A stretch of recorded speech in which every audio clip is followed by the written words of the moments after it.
Hi guys, कैसे हैं आप सब दोस्तों। आज हम कोड ऑफ सिविल प्रोसीजर का पेपर देखेंगे जो 2022-23 में हुआ था। इससे आपको आइडिया लग सकता है सेमेस्टर में आपका पेपर कैसा आ सकता है। तो हम फर्स्ट क्वेश्चन से स्टार्ट करते हैं। पहला क्वेश्चन इसमें था, a civil court shall have jurisdiction to try all the suit of civil nature unless barred. Explain the term suit of a civil nature in this provision. मतलब दीवानी अदालत के पास दीवानी प्रकृति के सभी मुकदमे की सुनवाई करने का अधिकार क्षेत्र होना जब तक कि वर्जित न हो। इस पे बोल रहा है कि इस प्रावधान में दीवानी प्रकृति के सूट शब्द की व्याख्या हमें करना है। तो पहला क्वेश्चन ये आया था 2022-23 का, कोई भी यूनिवर्सिटी हो, ये तो बनारस हिंदू यूनिवर्सिटी का पेपर है। इससे आप आइडिया लग सकता है। सबका सेम ही जनरली पेपर रहता है, क्वेश्चन सेम ही आता है, कुछ इधर उधर करके दे देते हैं बस। सेकंड क्वेश्चन इसमें था, explain the principle of res judicata with the help of decided cases and suitable illustration. मतलब रेस जुडिकाटा का प्रिंसिपल हमें बताना है केस के थ्रू, ठीक है। और आगे बोला है, do you agree with the statement that constructive res judicata applies to the case falling under res jurisdiction. Support your answer with the help of decided case. अभी देखो हिंदी में क्या लिखा है, विनिश्चित केसों और उपयुक्त दृष्टांतों की सहायता से पूर्व न्याय के सिद्धांतों की व्याख्या करना है। और क्या आप इस कथन से सहमत है कि अन्वयिक पूर्व न्याय रीट क्षेत्राधिकार के अंतर्गत आने वाले केसों पर लागू होता है। तो इस पे केस की सहायता से इसकी व्याख्या करना है, ठीक है, इसका आंसर लिखना है। तो दूसरा क्वेश्चन आप देख सकते हैं पूछा था, रेस जुडिकाटा से रिलेटेड है।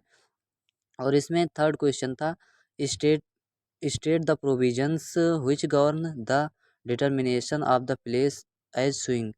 Support your answer with the help of examples. मतलब हिंदी में था, उन उपबंधों का उल्लेख कीजिए जो वाद लाने के स्थान के अवधारण को अधिशासित करते हैं। उदाहरणों की सहायता से अपने उत्तर की पुष्टि करना है। तीसरा क्वेश्चन ये था, ठीक है।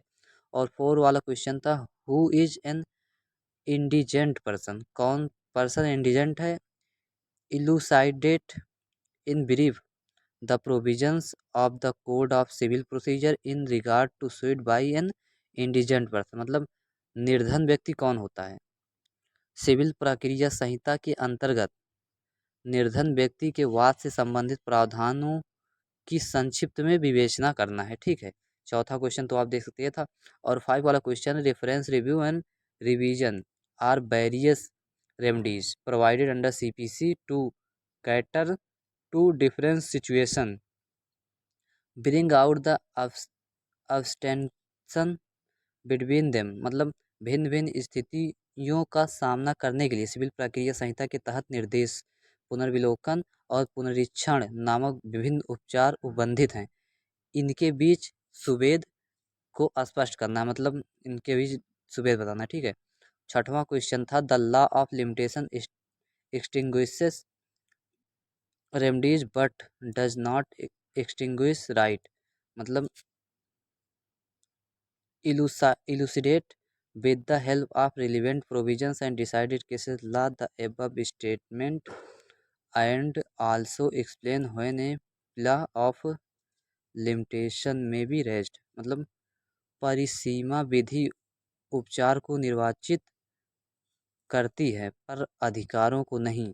उपर्युक्त कथन का सुसंगत उपबंधों और विनिश्चित विधि की सहायता से खुलासा कीजिए तथा स्पष्ट कीजिए कि परिसीमा की दलील कब दी जा सकती है। मतलब परिसीमा की दलील, यही क्वेश्चन आप देख सकते हैं, ये था। सातवां क्वेश्चन था, what are the guiding principle of condonation of delay under section 5 of the limitation act 1963।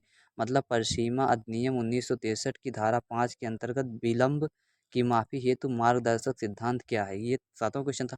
आठवां क्वेश्चन था, आठवां में एक शॉर्ट नोट लिखना है, किस पे, डिक्री दिया है, ऑर्डर दिया है, सुइड बाय माइनर है। और चौथा एक्नॉलेजमेंट, अभिस्वीकृति। तो क्वेश्चन पेपर आपने देख लिया, तो ये 2022-23 का बनारस हिंदू यूनिवर्सिटी का है। तो जनरली सबका सेम ही रहता है। अगर दोस्तों आपको ये वीडियो अच्छा लगे प्लीज़ चैनल को लाइक करें और सब्सक्राइब करें। और अगर आपको इसका आंसर चाहिए प्लीज़ कमेंट बॉक्स में करें, कमेंट कीजिए। Okay, thank you, bye.